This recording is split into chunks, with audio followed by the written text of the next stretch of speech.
Hello readers by eyes and by ears, this is Mari-chan and welcome back to my YouTube channel. Today we are continuing with the reading of Peerless Volume 1, also known as Wu Shuang by Meng Xi Shi. And why do I feel like it's been a minute since I've given that clean, precise introduction? I have no idea. Anyway, it is evening now and I have a little bit of time. So I am going to read probably tonight and then a little in the morning. But we're starting with chapter 56 and we'll just see how far we get so I don't make any claims ahead of time. All right, let's get started. Chapter 56. It was a night without moon or stars. Dark clouds smothered the sky, yet refused to shed rain or snow. Even the wind seemed to have died, leaving only an unbearable, scorching heat that made sleep impossible. And indeed, Duan Qihu was not asleep. He'd sent his wife and children to the back courtyard early. Now he sat alone in the main hall as his subordinates surrounded the Duan residence. Although Duan Qihu's estate looked as quiet and peaceful as on any other evening, it was already under heavy guard. Duan Qihu's crooked index finger tapped non-stop against the table.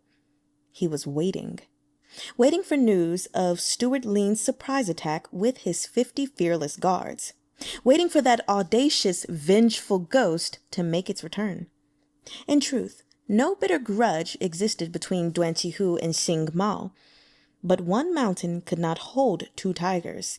Both knew Tianmo could accommodate one king only.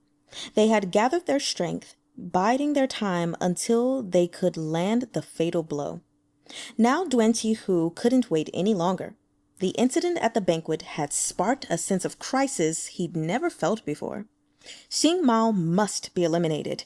This couldn't drag on another day. With restless thoughts came uneasy dreams. It was better to strike early than late. Rather than waiting to be killed, he must land the first blow.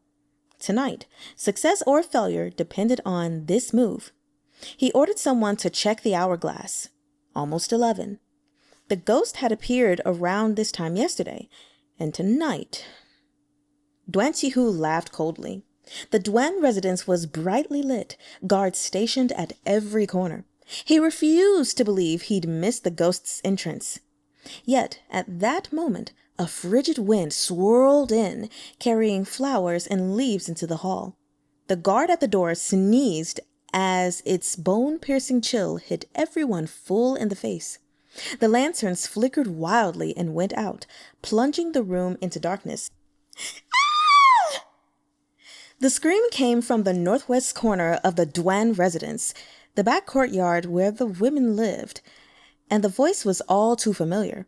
Duan Qihu's daughter, who'd only recently come of age.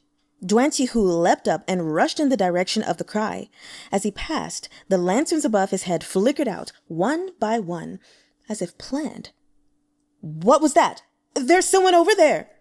The voices of the guards rose and fell, but all they could hear was the whistling wind. The enemy was nowhere in sight.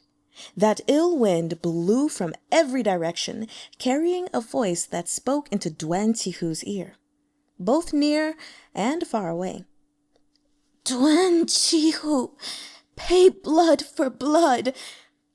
Plenty recalled the rumors of the previous night's hauntings and the stories they had heard in the city of the 1,000 weeping ghosts. Panic spread through the residence. "A ghost!" someone shouted in the darkness. No one knew what he'd seen or encountered. Screams and cries echoed one after another, but the guards of the Duan residence were well trained. Even in this atmosphere, they didn't run around blindly. Duan Qihu led his men toward the northwest corner and heard his daughter scream again. His heart thudded in his chest as he rushed into the courtyard. He saw his daughter lying on the ground, a bright slash of red across her neck. Her eyes were wide in a face twisted with terror, unable to rest in death. The maids scattered and fled as screams echoed unceasingly in the courtyard. Duan Qihu's wife had also rushed over from the neighboring courtyard. When she saw her daughter, she fainted dead away. Duan Qihu had never seen anyone killed by a ghost, But he knew the sword wound marring his daughter's neck was not the work of any spirit or demon. "Come at me if you have the guts! You think it's impressive killing unarmed women and children?" He was like a wounded lion roaring angrily into the void. "Xingmao, I know it's you! Get the hell out here!" A gale swept toward him, bearing an unmistakable bloodlust. Duan Qihu dodged sideways and raised his arm. A flash of bright light shot straight at his enemy. Many in Qianmo knew of his Vajra finger technique, said to be exceedingly powerful. Few were aware he also had a preternatural skill with hidden weapons.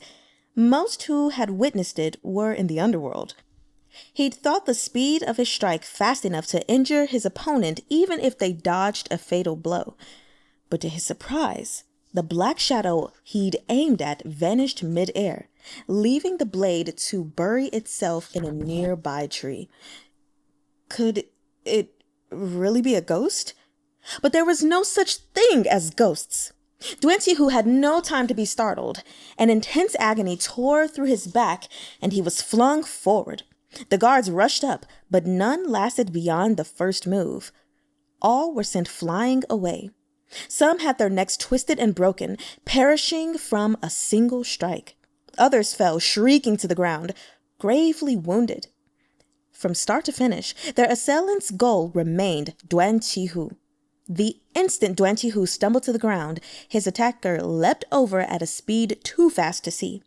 A force capable of overturning mountains and seas pulsed in Duan Qihu's eardrums, as if he was battered by a merciless roaring gale. By now, Duan Qihu understood this was no vengeful ghost, but a flesh-and-blood human, an expert among experts, with martial arts surpassing his own. Were he still in his prime, he might have escaped unscathed, but now... His wife and children were here. He couldn't run.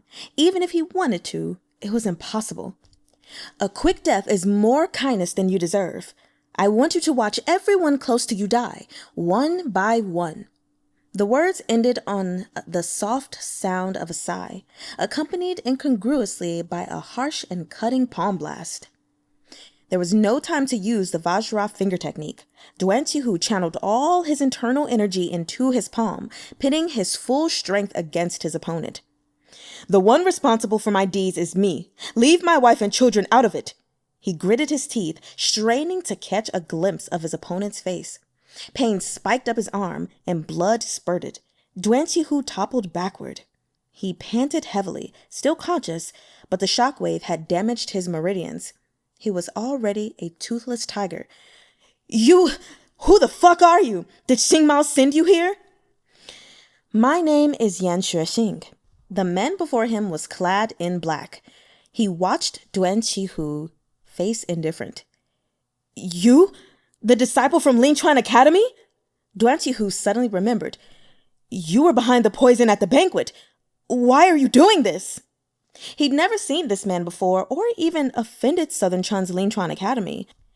They were like a well and a river. Their waters never mingled. Yan Xuexing bared his teeth in a cold smile. "It wasn't me who tried to poison you. Blame yourself for having too many enemies.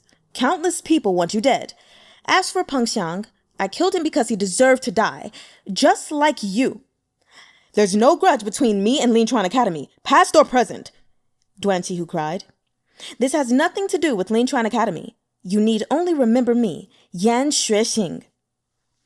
What few experts remained among Duan's resident guards were no match for Yan Xuexing and couldn't stop him. Lingchuan Academy's high-ranking disciples deserved their reputation. This man's martial arts were beyond compare. No mere guard could oppose him. He caught the women and children in the courtyard one by one, throwing them to the ground and sealing their acupoints. Tears streamed down their faces, yet they couldn't make a sound. Duan Qihu bitterly regretted sending the steward and his 50 elite guards away. With them, he'd at least have stood a fighting chance. "Whom do you want to die first?" Yan Xuexing took slow steps toward the Duan family. "To men like you, women are no different from clothes.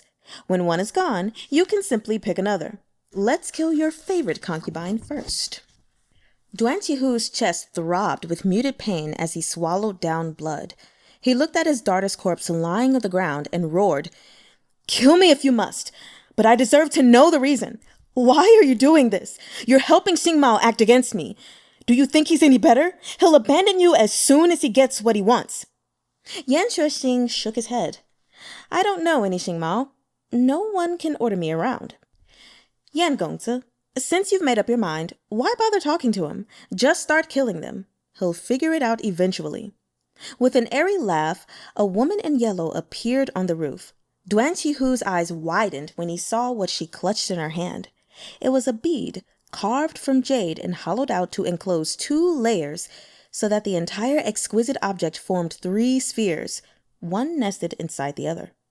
Rumor had it that this was a secret treasure from the imperial palace of the Western Jin dynasty. It drifted from person to person for centuries before it landed in Duan Qihu's hands, an item almost as precious as the jade of Heaven Lake.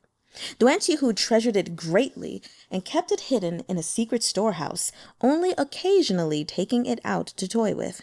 Even his wife didn't know the location of his private cache, yet this stranger had discovered it. The woman in yellow curled her fingers into a fist, and the priceless jade bead was crushed to fine powder. Dust trickled between her fingers and drifted away with the wind. She smiled at the way Duan Qihu's eyes popped out.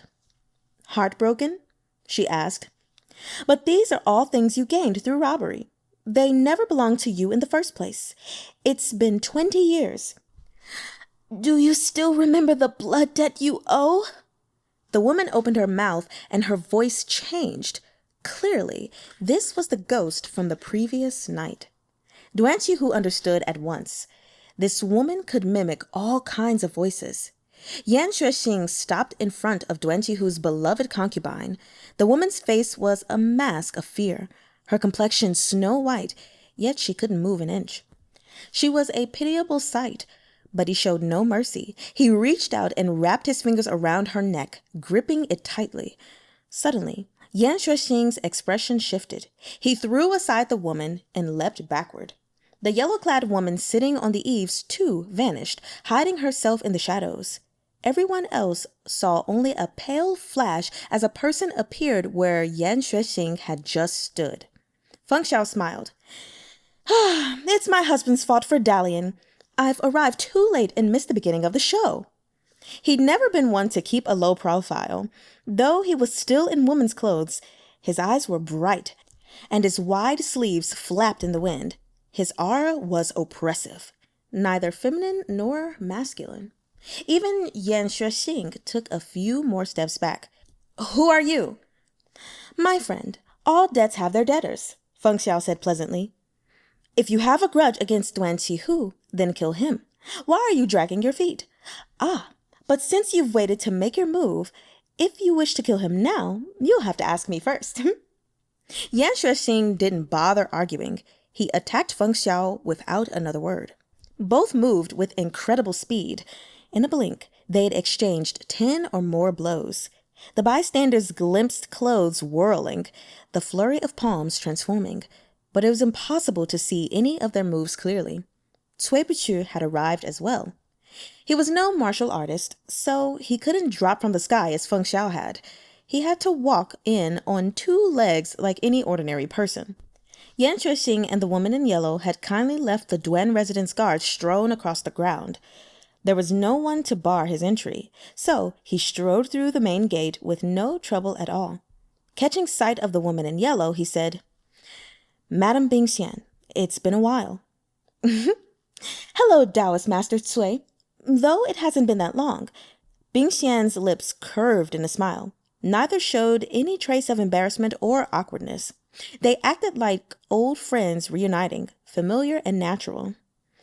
"Since when has the Hehuan sect started collaborating with Lintron Academy? I had no idea." "You misunderstand, Taoist Master Cui," said Bingxian. "Yan Gongzi has defected from his sect. This trip was purely for his personal revenge, but he intends to join Hehuan sect. Naturally, I must give our sect's new elite member a warm welcome and help him out a little." "Personal revenge?" Bingxian smiled. "Would you like to hear a story?" Keep it short. 20 years ago, a family of merchants passed through Qianmo on their way to Kucha. Along the way, they encountered bandits who took not only their goods, but their lives. The bandits killed everyone in the convoy, not sparing the women and children of the family. Only a pair of siblings escaped the slaughter. But they weren't martial artists, and they couldn't get far. The young sister took her little brother and hid in a nearby hunter's cottage. You speak as if you witnessed it. Are you perhaps that sister? No, but Yan Gongzi is the brother. As for the sister, she's long gone, raped to death by the bandits. When the hunter discovered the fleeing siblings, not only did he fail to show them kindness and hide them, he prevented them from escaping. The sister stirred his lust, so he had held her down and raped her. When the group of bandits caught up, they joined in, taking the sister as spoils of war. An itinerant merchant also passed by. The group of bandits, high on their victory, asked the merchant to join them in violating the girl. At first, the merchant didn't want to, but he was afraid the bandits might kill him if he refused. In the end, he couldn't resist his evil impulses, and he, too, became one of the sister's rapists. With the sister in their grasp, the group paid no heed to the younger brother, a child who couldn't run far by himself. But in a stroke of luck, the brother managed to escape. He hid in the dark and witnessed his sister's death from beginning to end. Cui Buchu understood. Duan Qihu was one of the bandits. Bing Xian smiled. Not only was he one of the bandits, he was their leader and gave the order to rape the girl. So, what do you think? Does he deserve to die? Should he be killed now or later? Shouldn't we deny him a quick death? Duan Qihu heard these words too. He'd long since remembered those events of 20 years ago, or he wouldn't have been so fearful when it was brought up. But he'd thought no one knew the story, and the other participants would never reveal their own crimes. Never had he expected the young brother would escape the jaws of death and return, much less that he'd become a disciple of Lin Chuan Academy and gain the skills he needed to seek revenge. Cui Buchu nodded. If it happened as you say, he deserves to die. I wasn't the only one who took part that day, Duan Qihu roared. So why is it only me? His expression transformed into one of panic. Li Fei, Cheng Cheng, Peng Xiang, and him.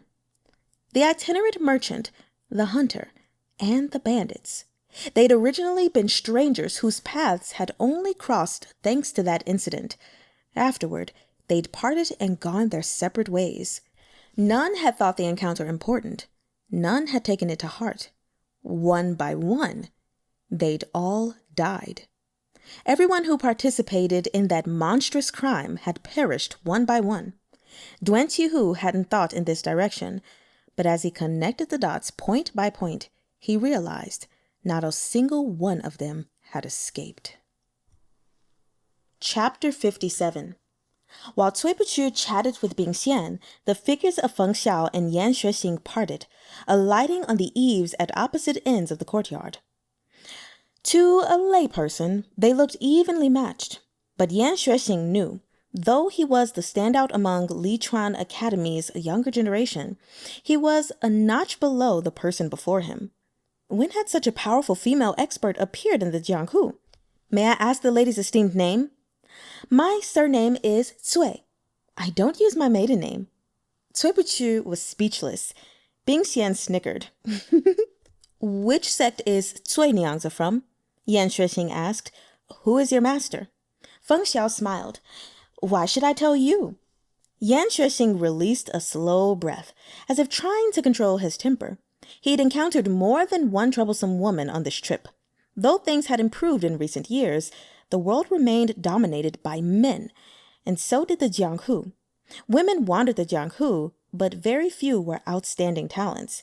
Yet it seemed today they had planned their appearances so Yan Xuexing could meet them all.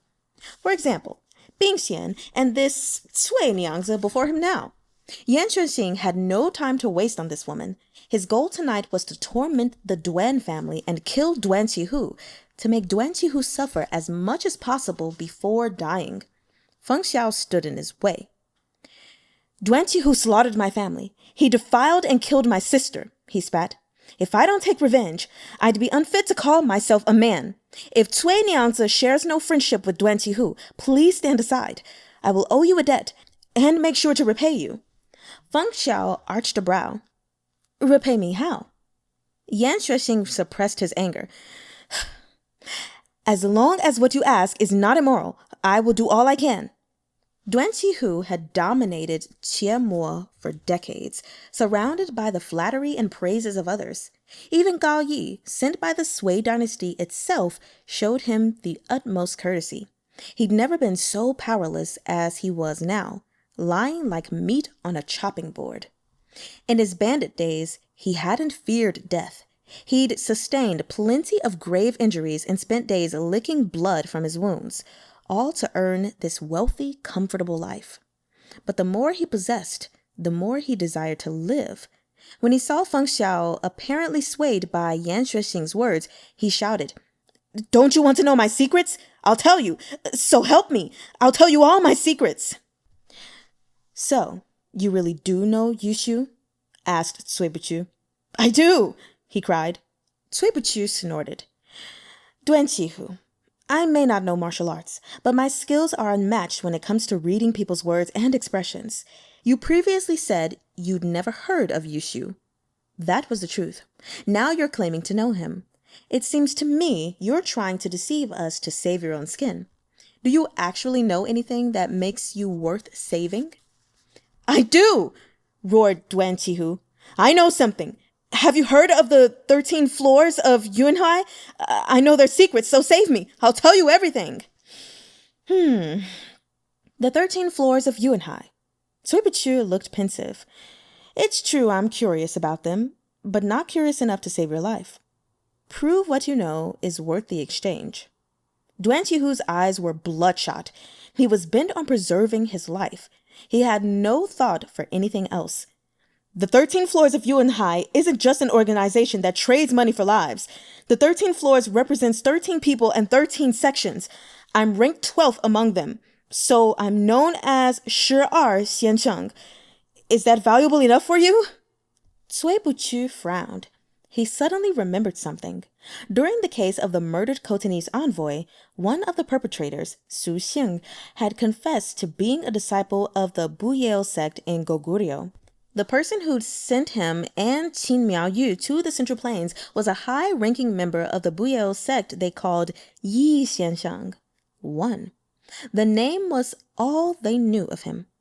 At the time, Cui Buchu and Feng Xiao had speculated that someone using one as an alias must be an extraordinary person with lofty aspirations. Since there was a 1, why wouldn't there be a 2, 3, 4, or even 11 and 12? Could this Yi Xianshang be related to the 13 floors of Yunhai? If so, the scale and foresight of the organization was astonishing. Not only did they have roots in Goguryeo, they'd recruited Duan Qihu out in the western borderlands. Their influence was vast, from north to south and east to west, throughout northern Sui and southern Chun. Even reaching into the major sects of the Jianghu, it was likely they had even more allies Cui Buchu had yet to discover. Cui Buchu's thoughts flashed like sparks. He instantly made the decision to save Duan Qihu's life. They'd previously suspected Duan Qihu and Yushu had some grudge between them, and had hoped uncovering it would reveal the truth for Yushu's presence in Tiamo. They hadn't imagined they'd stumble over an astonishing secret about the 13 floors of Yunhai. Though Feng Xiao exchanged no word or glance with Cui Buchu, he'd come to the exact same conclusion. He shrugged at Yan Xuexing. You heard him. He's offering to purchase his life with a secret, and it's one I'm quite interested to hear. Why don't you do me a favor and return in a few days to kill him, Yan Xuexing's reply was ground between his teeth. Impossible. I've waited more than 10 years for this day. Now that it's finally here, I won't just kill him. I'll kill every member of the Duan family in front of him, then carve him to pieces. I'll give him a taste of what it's like to watch your family die in front of you. Feng Xiao raised a brow. A debt is a debt, but no matter how pompous Duan Qihu's wife and children are, they didn't kill your family. Don't the disciples of Lin Chuan Academy claim to be students of Confucius? They love talking about morality, benevolence, and righteousness. Did your master condone this? Morality, benevolence, and righteousness. Can these things bring my family back to life? Can they go back and stop those demons from violating my sister? Yan Shuixing laughed, then scanned the quivering members of the Duan family with mocking eyes. They've enjoyed the glory and wealth Duan Qihu brought them. It's only right they die with him, too. If he were a man of courage and integrity, he would have exiled himself in atonement long ago. He'd have refused to spend wealth tainted with human blood. I killed his daughter with a single slash. I didn't recruit anyone to follow his example and humiliate his daughter in front of him. That alone was an enormous act of benevolence. Before he'd finished speaking, he sprang into action. Yan Shuixing knew he wasn't Feng Xiao's equal. If he wanted to kill Duan Qihu, he needed an opportunity. He'd spoken partly to vent his misery, but more so to mask his intentions. With Feng Xiao here, Yan Shuixing's plan to torture and kill the Duan family wouldn't work. He chose to strike Duan Qihu with a single killing blow. Any hesitation would wreck his chances. The night was dark, and in the dim light of the distant lanterns, Yan Shuixing looked like a lone and ethereal swan. He was so fast even Bing Xian could hardly see him. Never mind Cui Bichu. But no matter how fast he moved, his goal could only be Duan Qihu. Feng Xiao also moved. He took an ordinary step, his footwork unremarkable. Absent was his signature peacock-like style, where he aimed to intentionally dazzle onlookers. This move was completely straightforward. He dropped down from the eaves, sleeves raised like a legendary bird in flight, and landed right on top of Yan Shuixing. The maneuver appeared basic, but Yan Shuixing felt an immense pressure bearing down on his head, like his entire body was about to be crushed.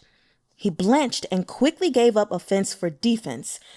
Bending at the waist, he swept forward and slammed his palm into the ground, flying right back into Feng Xiao. In a flash, they'd exchanged over a dozen blows. A confrontation between two such experts was a rare sight. In other circumstances, Cui Bichu might have sat down to savor the experience, but Bing Xian couldn't simply watch Yan Shuixing fall in defeat. She was trying to recruit him into the He Huan sect. She darted forward as well.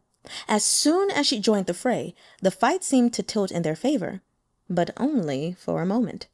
In the face of greater adversity, Feng Xiao grew even stronger. He didn't lose the upper hand at all. Yan Shuixing saw that Feng Xiao had been holding back before, merely toying with him. Duan Qihu was seriously injured, but he never relinquished his desire to escape. Seeing the three of them occupied fighting each other, he edged toward a dark corner. Yet he suddenly found someone standing in front of him. Cui Bichu. Duan Qihu thought very little of this man who knew no martial arts, but right then, he himself wasn't much better off. He lowered his voice. I've hidden many treasures over the years. Let me go, and I'll tell you where to find them. I'm not interested in treasure, said Cui Bichu. If you tell me about the 13 floors of Yuanhai, I'll spare your life. My wife will also shield you from them. Once this is over, you can escape. Duan Qihu smiled bitterly. Members of the 13 floors of Yuanhai must abide by its rules. We're forbidden from leaking even a single word. If I talk, death awaits me. But you talked just now, said Cui Bichu. He looked over at Feng Xiao and shouted, Wife of mine, Duan Qihu refuses to cooperate. No need to exhaust yourself. Let Yan Shuixing kill him. Feng Xiao was fighting 2-on-1, yet he still had to breathe to say, Of course, dear. I always listen to my husband. I'll talk, Duan Qihu cried. I'll talk. What do you want to know? Do you know Yushu or not? Is Yushu a member of the 13 floors of Yuanhai? I don't know him. I've never heard of such a person. The 13 floors of Yuanhai are composed of 13 directors, each in charge of a section. Though I'm a director, I only know of the 2 before and after me. I don't know anything about the others. Out of a total of 13 members, Duan Qihu was the 12th. 12先生. Before him must be the 11th, 11先生. and after him to be the 13th, 13先生. Who are they? Asked Sui Buchu. Shi Yi is a monk named Yu Heng. 13 is a woman named Feng Xiaolian. Setting aside whether this Yu Heng, the monk, was actually Yu Xiu, Cui Buchu was astonished to hear the second name. Gao Wei's favorite concubine, Feng Xiaolian? That's right, cried Duan Qihu. Feng Xiaolian, a woman so beautiful her lord could charge 1,000 gold pieces per glance. Anyone with the slightest understanding of world affairs knew the fame of this bewitching concubine. After the emperor of Sui usurped the Zhou dynasty, Feng Xiaolian was given to a Sui official as a reward. As far as Sui Buchu know, she'd perished in some harem infighting. A peerless beauty of her generation had died too young, and many lovers of women had mourned her passing. If this woman was really 13 先生of the 13 floors of Yunhai, she must have faked her own death. Chapter 58. Duan Qihu had joined the 13 floors of Yunhai completely by accident. In those years, he'd recently turned over a new leaf, washing his hands of his marauding bandit lifestyle to settle down in Tianmo and make a proper living as a merchant. Of course, proper wasn't entirely accurate. All his early wealth had been gotten unlawfully, and he'd amassed a group of loyal subordinates. He had no shortage of money or people.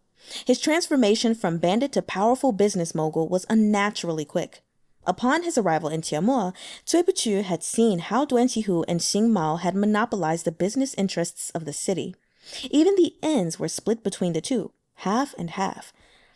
If they declined to stay at one of Duan Qihu's inns, they'd have to go to one of Xing Mao's instead.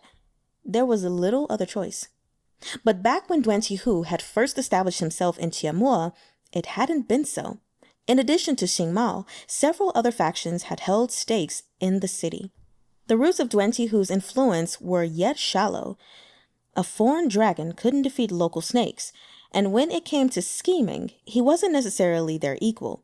Several other men of influence had joined forces and approached Xing Mao, proposing they work together to drive Duan Qihu out of Tianmo.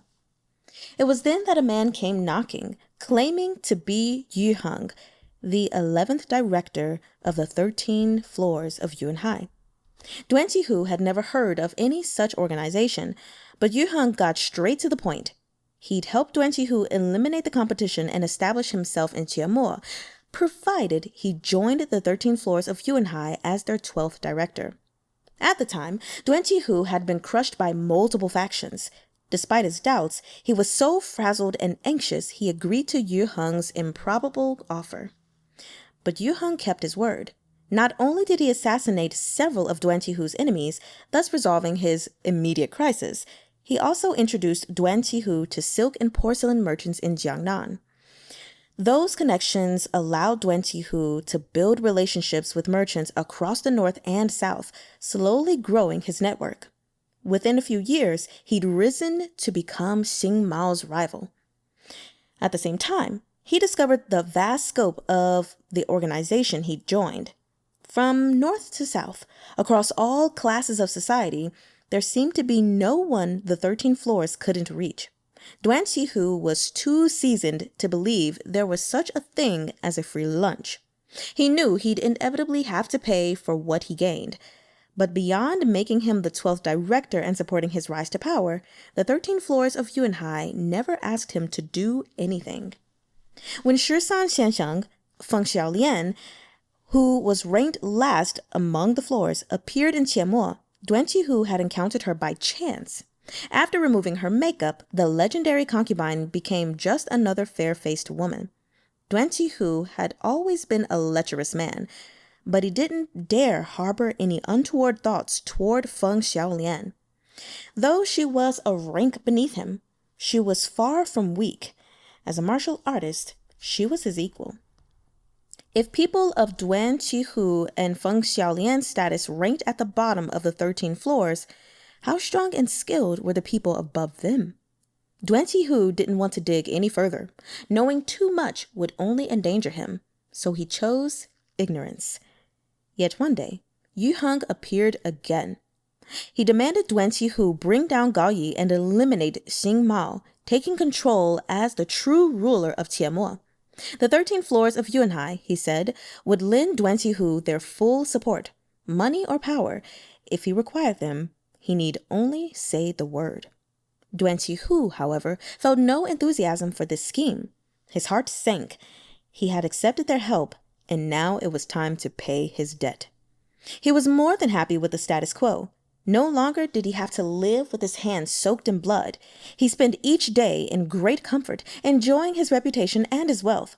Those who had despised him for his background now had to hold their noses and try to please him. As Duan Qihu aged, he'd grown fearful of death and change. He might have reluctantly agreed to kill Xing Mao, but behind Magistrate Gao Yi stood great Sui. Duan Qihu wasn't so arrogant to believe he could take on the entire Sui dynasty. The Sui emperor was currently embroiled in a war with the Gokturks, which perhaps left them without attention to spare for Qiemo's petty politics. But the moment that ended, Duan Qihu refused to believe trifling Qiemo could stand up to great Sui. In Yu Heng's instructions, Duan Qihu glimpsed a sliver of a grand and terrifying plan. He came to a realization. If the 13 floors of Yunhai were a pool of water, it was one whose depths he couldn't fathom. Thus, he politely rebuffed Yu Heng, promising to give it careful consideration. But in truth, he was drawing things out in the hope it'd come to nothing. Multiple visits from Yu Heng had failed to persuade him. A desire to leave the 13 floors of Yunhai grew instead. He had accumulated enough money and power to spend the rest of his life in peace and comfort. There was no need to take any more risks. Yu Heng must have sensed his thoughts because he didn't come again. Duan Qihu had breathed a sigh of relief, yet he was still uneasy. The 13 floors of Yunhai had invested so much in him. He doubted they would let him go without a fight. With this in mind, he'd secretly trained a troop of loyal guards and surrounded himself in layer after layer of protections. He'd even dug out several secret underground rooms in his estate, just in case. But time passed, and neither Yu Heng nor the 13 floors of Yunhai came knocking. The moment he'd heard the ghost, Duan Qihu knew it was no vengeful spirit. It was someone masquerading as a dead woman to kill him. Perhaps this trick was devised by Xing Mao, or perhaps it was the 13 floors of Yunhai. Perhaps the two had even teamed up. Duan Qihu had therefore rushed to strike first, but he hadn't expected either Yan Xuexing or Cui Buqu. However one schemed and plotted, it was nothing in the face of fate. After Duan Qihu had stammered out this story, he watched Cui Buqu pondering. The other three were still fighting. For the moment, there was no one watching him. He rose quickly and lurched toward the shadows. Something whistled through the air behind him. He screamed and collapsed to the ground, an arrow protruding from his shoulder. More sharp arrows shot toward the three combatants. Cui Buqu stood behind the colonnade, avoiding the rain of arrows, and looked up. Several figures had appeared on the rooftop, bows in hand and arrows knocked to strings. They took aim at the crowd in the courtyard. In the wake of their next volley, Xing Mao coolly and confidently led a group through the gates. At his side was a monk clad in white. This had to be Shi Yi Xianshang, Yu Heng of the 13 floors of Yunhai. He smiled at Duan Qihu and casually looked away, as if the master of this entire estate was no more than a stray cur. He indeed looked very much like the monk Yu Xiu, but the moment he spoke, Cui Buqu knew this wasn't the same man. Haven't you heard the saying, the mantis stalks the cicada while the oriole waits behind? Duan Qihu was the cicada, and Yan Xuexing and Bingxian the mantises. Cui Buqu and Feng Xiao had fancied themselves the orioles, unaware that Yu Heng and Xing Mao would snatch the final victory. This man's voice was nothing like Yu Xiu's. When Cui Buqu and Feng Xiao had tailed him, they'd seen him talking to the third steward of the Xing residence, but they hadn't heard him speak. Yet Yu Heng and Yu Xiu were both white-clad monks with similar names. What was the relationship between them? Cui Bichu frowned as he considered it. He wasn't a martial artist. Other than Bing Xian, no one on the scene spared him a thought. That was perfect for him. He was happy to hide behind the colonnade and observe. In addition to Yu Heng, Xing Mao had several other martial experts around him. Each wore a different style of dress, unlike his subordinates. This must be free agents he'd recruited from Jianghu. Everyone was hemmed in by the Xing family's guards, who surrounded the Duan residence and stood on the eaves. On Duan Qihu's side, Steward Lin and the loyal soldiers he'd taken were nowhere to be found. Yan Shuixing had killed his remaining guards, and Xing Mao had probably cleaned up the rest on his way in. There was no hope for him now. "Don't be so happy just yet!" Duan Qihu's face was stained with blood, his hair disheveled as he stared unswervingly at Xing Mao. He had not a scrap of his former might as one of Qianmo's great overlords. He'd fought his nemesis for so long, and in all that time, neither had been able to gain the upper hand. Never had he expected the outcome of their battle would be determined today. Xing Mao laughed heartily, completely at ease. "Good brother, are you thinking of your dozens of loyal guards?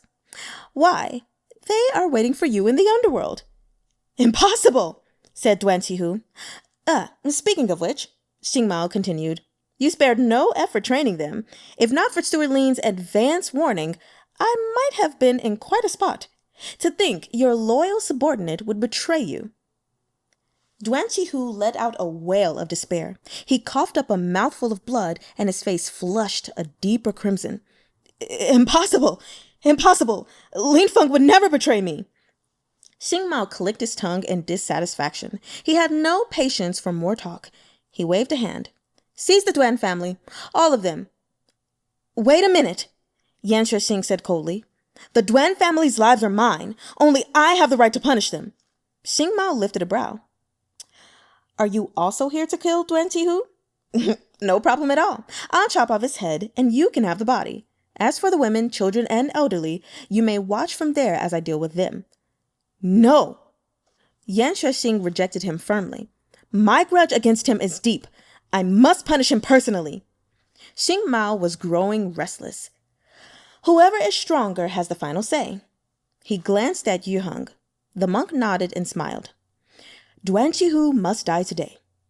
Xing Mao took a step back and cupped his hands politely. "I leave this to you," he said to the group behind him. The first to step forward was a scholar waving a fan. "Please allow this one to challenge you, distinguished disciple of Linchuan Academy." Before Xing Mao had arrived, Yan Shuixing and Feng Xiao were enemies. Now that he'd appeared, the situation had changed again. Feng Xiao and Cui Bichu wanted to preserve Duan Qihu's life until they could make him spit up more secrets about the 13 floors of Yuan Hai. Yan Shuixing sought Duan Qihu's death, but didn't want him to perish in the hands of Xing Mao. Thus, they reached a temporary truce. As the scholar attacked Yan Shuixing, Feng Xiao withdrew and watched from the side. This scholar didn't look like much, but his skills were impressive. His iron-boned fan became an impenetrable barrier, cutting off Yan Shuixing's avenues of attack. But his internal cultivation was far below that of Yan Shuixing. Though his moves were uncanny, he soon found himself unable to keep up. In the next moment, two others standing beside Xing Mao moved, one wielding a sword, the other a saber. The sword was dark and plain, an unremarkable sight. In contrast, the saber shone with golden light. When it was unsheathed in the darkness, the watchers were almost blinded. Feng Xiao was an excellent martial artist, but he rarely wandered the Jianghu and knew nothing of his assailants' backgrounds. Fortunately, there was a walking encyclopedia next to him, one who knew practically all there was to know about the wide world. The swordsman is Wang Hong, also known in the Jianghu as the Nameless Sword. Though his sword is nameless, its wielder is quite well known. He specializes in unconventional tricks, and his master is a Miao man from the northwest, where they use poisonous goo insects. He uses them as well, to fell his enemies when their guards are down. Cui Bichu seemed to have intuited Feng Xiao's thoughts. His voice rang out right away. Yan Xuexing cocked his head as a slight breeze brushed past his ear. Bing Xian flicked a finger. A black insect fell to the ground, her silver needle piercing its body. Yan Xuexing glanced in Cui Buchu's direction. Had he not spoken, Yan Xuexing might have fallen for this trick. The man with the saber is Hu Yun, known for his wealth and virtue alike. He hails from a rich family in Shaanxi. Food and clothing are never his worries. Gold is a soft metal, but he hired a skilled blacksmith to forge his golden saber. The gold was refined and mixed with iron before quenching. Ordinary swords are powerless before it, and the saber techniques are considered second tier.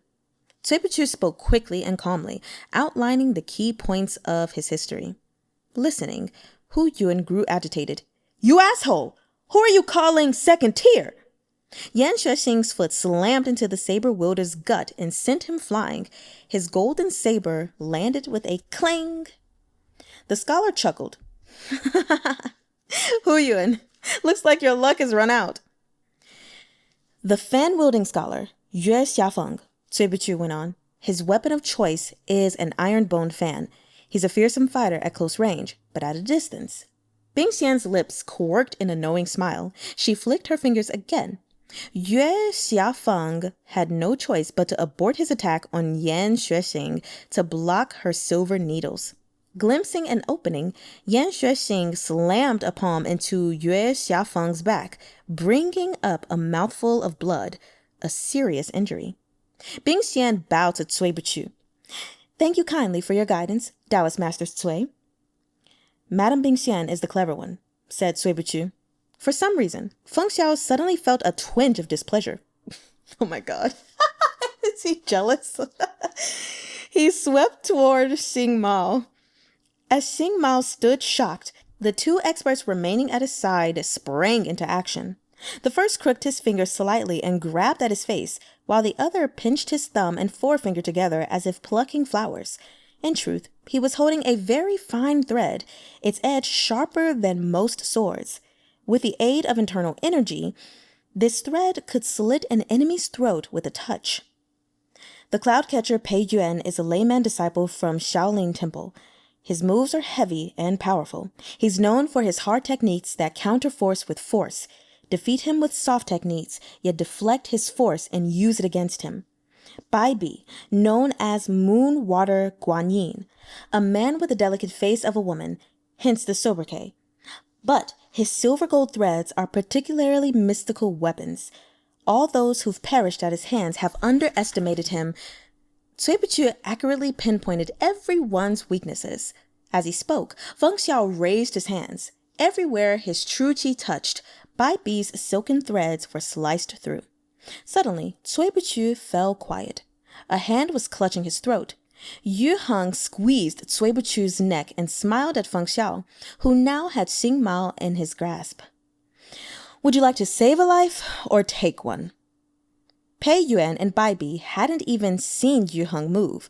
Feng Xiao had thrown them aside with their acupoints sealed. Xing Mao's face was white with shock. He'd never imagined encountering variables like Feng Xiao and Cui Buchu as victory was within his reach. If not for them, Yan Xuexing and Bing Xian would have already been forced to withdraw. Anger exploded through him as he bellowed, "Yu Xiancheng, you can't abandon me!" Chapter 59. Yu Heng's gaze flickered as he looked at Feng Xiao. "The mighty Lord Chief of the Zuoye Bureau is in my hands. Let Xing Mao go, or I'll snap his neck.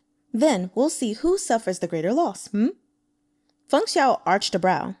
"If you know his identity, you must know mine as well." "The deputy chief of the Zhejian Bureau," Yu Heng sneered. "Together with the Zuoye Bureau, you form the left and right hands of the Emperor of Great Sui.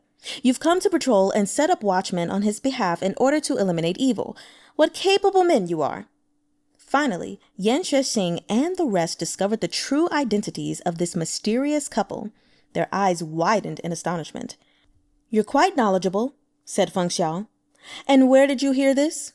"I have my sources. You two ought to learn. Plenty of things in this world lie beyond your understanding," Yu Heng said. "Not all will bow to your might. Qianmo is not Great Sui's territory. If you wish to come here and sow chaos, you must first show yourself to be worthy opponents. Over the course of this conversation, the martial artists Xing Mao had brought with him recovered. The archer stood steady, ready to shoot. The Duan family was surrounded by 3 rows of men. Although Feng Xiao was an exceptional martial artist and could have easily escaped unscathed, he couldn't do so while guaranteeing the safety of Cui Buqiu and Duan Qihu. Now that his identity was exposed, Feng Xiao relaxed back into his natural voice. He remained carefree as ever, without any trace of anger or panic. Since you know who we are, you should know the Jiejian and Zuoye Bureau have never been friends. I'm only cooperating with him because our goals temporarily align. Kill him, and I'll thank you for removing a roadblock for me. What a relief not to worry about battling my nemesis ever again. You make it sound simple, Yu Heng mocked. If I kill him, how will you explain to your emperor when you return to the capital? He tightened his grip on Cui Buqiu's neck. The color of Cui Buqiu's face wasn't visible in the darkness, but it must have been alarming. Wait! Surprisingly, it was Bing Xian who spoke. What do you want to set him free? Oh, okay. Make the deputy chief release Xing Mao first. Whether or not he lets Xing Mao go isn't up to me, said Bing Xian, but I do know the location of Duan Qihu's private storeroom. Why not exchange this for Taoist Master Cui's life? Duan Qihu has dominated Qianmo for years and accumulated wealth nearly equal to Xing Mao's. Surely this will do. Yu Heng's lip curled. How fortunate this invalid is. He's even got a lady to come to his rescue. Tell me, have you fallen for him? The question removed any doubts Feng Xiao might have had over whether Yu Heng was the monk Yu Xu. A strategist capable of winning the trust of the Prince of Jin could never be so shallow. But if Yu Heng wasn't Yu Xu, what explained the similarities between them? And how did Yu Heng know their true identities? Feng Xiao felt inexplicably restless. Yu Heng was no more than a capering clown, but Feng Xiao's perfect control over the situation had been destroyed by the sudden intervention of Bing Xian. Taoist Master Cui just reminded me I still owe him a favor, Bing Xian said coolly. Why shouldn't I repay him now? Your offer is tempting, but if I want to find Duan Qihu's private storehouse, I can just ask him. I don't need you to tell me. However, Yu Heng's eyes raked up and down her figure. You're not so bad yourself. If you'd like to take his place, I might give it some consideration.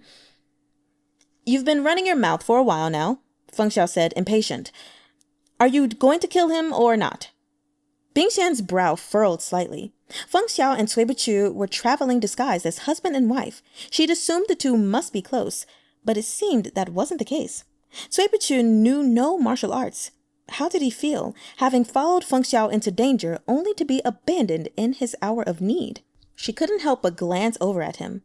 Cui Buqiu had remained quiet throughout, his lashes downcast, as if it wasn't his fate the others were deciding. Even compared to martial experts, his reaction was unusually calm. So calm she itched to peer into his inner thoughts. Bing Xian took a small step forward, then stopped, bewildered. She'd planned to stand on the sidelines and see what windfalls she could reap. Now she wanted to wade into trouble herself? At the other end of the courtyard, Feng Xiao laughed and tightened his grip on Xing Mao. If you won't make a move, I will. A dagger appeared in his free hand. He stabbed the blade straight into his captive's shoulder. Blood spattered, and Xing Mao screamed in agony. Yu Xianxiang, help me! Feng Xiao twisted the handle. Crimson soaked Xing Mao's robes as he wailed, eyes rolling back in his head. But Feng Xiao still wasn't satisfied.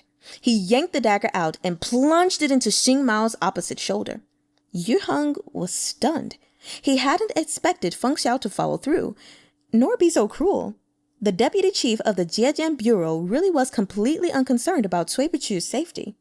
Should Yu Heng do the same to Cui Buqiu? But even if he killed him, Feng Xiao mightn't let Xing Mao go. Xing Mao already had one foot in the grave. If this continued, he might really die and no longer be of use. Yu Heng was disoriented. As he struggled to decide, his hand around Cui Buqiu's throat unconsciously loosened. No, Something was wrong. From the depths of his mind came a spark of awareness, pulling him from the brink of confusion. No one else around them had reacted to their confrontation. It was completely bizarre. And it wasn't only Yue Xiafeng and the other experts. Xing Mao's screams echoed unceasingly, oscillating between loud and soft. As for Feng Xiao, the smug curve at the corner of his mouth never changed. It was an illusion, an incredibly brilliant one. The Cuibuchu before him had been motionless, like a puppet. At that point, if he'd still failed to realize he'd fallen prey to an illusory technique, he wouldn't have deserved to call himself a martial artist. Yu Heng bit down hard on his tongue. Blood filled his mouth, but the pain brought clarity. The puppet-like figures around him returned to life. His hands were empty, and Cuibuchu was nowhere to be seen. In the same instant, someone rushed toward him, sleeves billowing like the wings of a great eagle as their internal energy surged over him in waves. Yu Heng had no time to spare searching for Cuibuchu or Xing Mao. When the fighting began, Duan Qihu had crawled behind the colonnade, hoping to sneak off quietly. The Duan family was still in the courtyard awaiting slaughter, yet at that moment, Duan Qihu could think only of saving his own skin. Yan Xuexing had kept Duan Qihu in view the entire time, unwilling to let him go. Upon seeing Duan Qihu's attempt to flee, he made a grab for him. Duan Qihu chuckled coldly. There was no fear in his eyes, only malicious mockery. As if he'd finally found his chance to escape, and Yan Xuexing was powerless to stop it. Yan Xuexing was still trying to make sense of it when Duan Qihu disappeared. Taken aback, Yan Xuexing dashed over, disregarding all else. Yet, as he took his next step forward, the ground beneath his feet vanished. Before he could make a sound, he was plummeting into darkness. Bingxian had taken advantage of Feng Xiao's illusion to pierce the hand of the confused Yu Heng with one of her silver needles, breaking Cuibuchu free. "Are you all right, Taoist Master Cui?" She stepped up to support him. Cuibuchu shook his head and looked around. "Where's Duan Qihu?" "I saw him disappear behind a pillar just now," she said, "but I was worried about you, so I didn't follow him to look. Yan Gongzi has gone after him." "We must find him!" If Yan Xuexing caught Duan Qihu first, he'd kill him. Cuibuchu would never get any of the answers he sought. He didn't want Duan Qihu to die just yet. Meanwhile, Feng Xiao was facing not only Yu Heng, but Yue Xiafeng and the others as well. Seeing Cuibuchu leave with Bingxian, he couldn't help shouting, "Hey, I'm dealing with our enemies for your sake, and you run off with your new lover?" Cuibuchu didn't turn. Those who are capable... Cuibuchu didn't turn. "Those who are capable should work harder. I have utmost confidence in you." Xing Mao crawled upright. "No, none of you will escape. Archers, on my word." He ground out through clenched teeth. "Because a tiger has yet to show his claws, you've taken him for a sick cat?" Feng Xiao loosed a peal of laughter as his palm collided with Yu Heng's. The monk flew backward, slamming heavily into a pillar. Yue Xiafeng and Hu Yuan's weapons cut through Feng Xiao from both sides. Under the scouring true qi, Feng Xiao's delicate bun unraveled, and his long hair fluttered and danced in the wind. Though he was still dressed as a woman, his expression was unbridled, his movements bold, with a dashing elegance. It was impossible to mistake his gender. This was the true form of the deputy chief of the Jiejian Bureau. His previous frivolous manner was merely his way of relieving boredom. Any who underestimated him on its account would bring down their own destruction, just as Yu Heng had. Feng Xiao didn't dodge. Faced with this pincer attack, he shook out his sleeves and poured true qi through his meridians and into his palms, transforming it into an explosive palm technique. He grabbed both the iron-boned fan and Hu Yuan's golden saber with bare hands. A dull ringing sounded. Instead of feeling his sword bite into flesh, Hu Yuan's wrist tingled, and the gold saber snapped cleanly in two. On the other side, Yue Xiafeng's fan had met the same fate. Feng Xiao gave them no chance to react. He whirled and flung out his hands. The broken saber and fan turned sharply in midair, then swept back toward their masters. Yue Xiaofeng and Hu Yuan cried out in pain and crumpled to the ground. A wise man understood when to retreat. Observing all this, the nameless sword Wang Hong took 2 quick steps back, turned, and fled. Xing Mao's fury was turning into desperation. If not for Feng Xiao and Yan Xuexing, the Duan family would be in his grasp tonight. By dawn, there would be no one in Qianmo who could rival him. Yet somehow the situation had turned sour, his victory crumbling into defeat. Shoot! Kill them! He no longer cared whether his guards' arrows might wound Yu Heng and the others. He yelled and yelled, but no arrows came. Xing Mao looked up. The archers standing motionless on the eaves bore clothes he didn't recognize. Your men have been defeated. Who are you calling for? A new figure strode through the gates. Qiao Xian, who'd taken the commander's tally to Liugong City and summoned an army. Xing Mao had thought himself the Oriole behind the mantis catching the cicada. It had never occurred to him that behind the Oriole was a falcon. Feng Xiao pursed his lips and shook out slightly numb hands, acting so high and mighty while using his tally. The Zuoye Bureau was certainly good at making the most of other people's privileges. Unfortunately, Cui Buchu had missed the sight of his dashing figure as he fought 4-on-1. Otherwise, Cui Buchu would have had to personally admit he owed Feng Xiao a great favor. With this in mind, Feng Xiao looked around, only to discover that Cui Buchu and Bingxian had vanished completely from sight.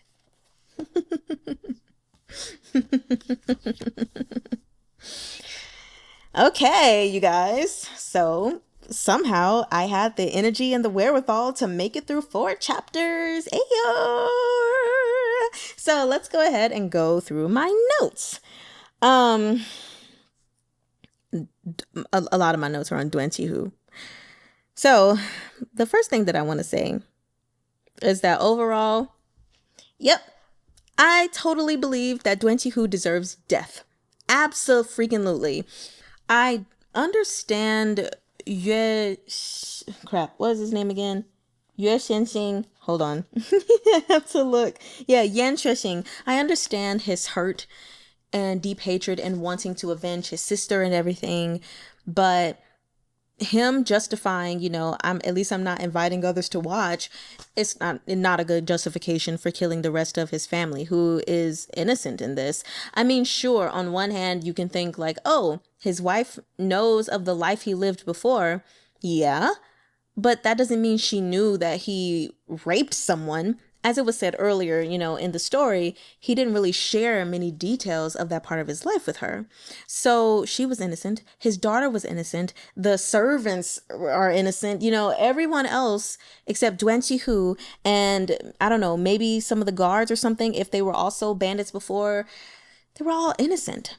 So, yes, all debts have their debtor, and they need to go to the correct person/people. Not just to those who are associated with them. The other thing that I want to talk about this whole thing is just, wow. To hear that that's what Duan Qihu actually did 20 years ago, whew, that's awful. That's really awful. I mean, don't get me wrong. It's awful to just rape someone in general, but to rape someone and then be like, hey, you raped them too.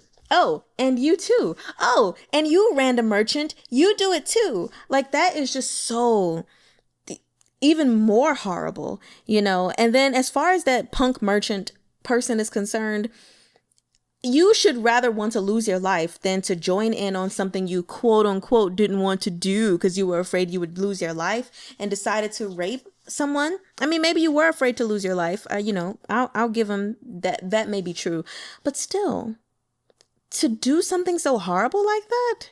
Come on, my guy. Come on. So I don't feel bad for any of the people who have been killed at all. And I think the thing that makes it worse for me concerning Duan Qihu specifically is that it's not necessarily the fact that he raped someone 20 years ago, even though I do think that is absolutely disgusting. It's the fact that he's not even sorry. Oops, sorry. he's not even sorry about it at all. Like, in that moment of time, he wasn't expressing remorse or anything like that. Of course, while we were reading, it said that he felt some guilt or whatever, but guilt doesn't always come from the right place. It could be guilt because he was scared for his life, which it was mentioned, now that he has settled down, he has family, he has all these nice things, he feared death now, that he was no longer a bandit. And so it's like, yeah, you felt guilt because clearly someone knew they were calling you out, and clearly something was trying to be done about it. You didn't have guilt for your actions. You just were guilty. And now someone was there to prove that you were guilty. And so that was the thing I think that was even more upsetting for me. I mean, I'm a very compassionate person. And a lot of times I do offer forgiveness, even when forgiveness is not, quote unquote, earned, if the person hasn't asked for forgiveness. And please don't be mad at me for saying this, but I'm just being real with you guys. If someone raped a woman 20 years ago, but along their journey of, the next 20 years, they realized that what they did was wrong, if they did what they could do to at least make attempts to amend their past, like if they couldn't amend it with that person specifically, but if there were actions they can put into place to, at least attempt to make up for what they did, I would be an understanding person for something like that. I don't know. I don't know about you guys. I know that there are some people that are just like, nope, once you rape someone, you're completely unforgivable. Or, everyone has their bottom line. Like, nope, once a person does this, I absolutely cannot forgive them, or it's absolutely unacceptable, if it has nothing to do with you. You're just like, nope, I wouldn't forgive them if I was in so-and-so's shoes, blah, blah, blah. So I can forgive that.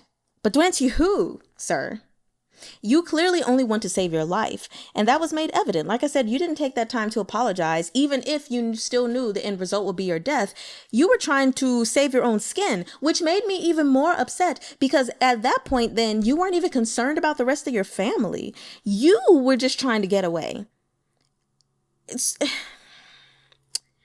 So there are just no redeeming qualities, no redemption there whatsoever. Anyway, the next thing I want to talk about, almost getting off of Duan Qihu, is him mentioning 12 xiansheng and 13 xiansheng. So just a really, really quick Mandarin lesson. First off, him being 12 xiansheng, that is number 12. 10 is 10. R is 2. So you put 10 and 2 together, make 12. Xianxiang is Mr. So he's basically calling him like Mr. 12. And then we have 11, which is 11. And what was it after that? Oh yeah, 13, which is 13. So basically, really quickly, the way you count for going through, I guess, 1 through 19, but I'm not going to do all the way. So we have 1, 2, 3, 4, 5, 6, 7, 8, 9, 10. So that's 1, 2, 3, 4, 5, 6, 7, 8, 9, 10. Then once you do 10 through 19, you're just going to say 10, 1, 10, 2, 10, 3. So 11, 12, 13, 14, 15, 16. And you actually do the same thing with numbers as well. Once you get to like 20, it's 2, 10. So 20, 2, 10, 1, 20. Anyway, don't want to get too deep into that. So yeah, he was called they're called Mr. 10, Mr. 1, I guess Mr. 13. Oh, actually, Miss 13, technically, because it's a woman. Let's see. Oh, so when it was talking about Feng Xiao fighting with Yan Xuexing, and then he suddenly like changed his style, instead of being all extravagant in his moves and everything, and he went straight forward. Of course, I don't know the moves that are being used, but it kind of reminded me of like basically going from like Tai Chi to Wing Chun. Or Tai Chi to Jeet Kune Do, which Wing Chun is a very like minimalistic fighting style that was invented by a woman, and it's amazing. I don't know if you guys have ever heard of Ip Man, or if you've seen Ip Man from like watching Donnie Yen. in the movies or whatever. Or even Bruce Lee studied under him just for a couple of years, but he ended up creating his own fighting style called Jeet Kune Do. But the point of both of those styles was to eliminate all of like the extra unnecessary moves and just get on with it. Like get on with the move. And so like while I was imagining what was happening, that was what was going through my head. Okay, that was a random thing to mention. So the next thing I want to go to is a quick highlight apparently on page 187. And I want to explain this just in case anyone doesn't understand, although I do think that Meng Xi Shi and the translator pretty much broke it down to where it's understandable and context clues and everything. But just in case, when it talks about, I think this is when, what's his name? Xing Mao stepped into the scene. He was like, haven't you heard the saying, the mantis stalks the cicada while the oriole waits behind? So basically that's just saying, while the predator is stalking the prey, there's an even bigger predator that's stalking the predator that's stalking the prey. So while B is hunting A, C is hunting B. And then, later on, it turned out that D was hunting C, was hunting B, was hunting A. So it's just a lot going on. Nevertheless, we shall see how things proceed. I'm excited to find out what happens next because right now everything is just seeming kind of chaotic. So I just want to know how everything's going to play out. I'm very excited. Please let me know your thoughts and reactions in the comments. Hopefully my rambling wasn't too long this time. I might have to edit it.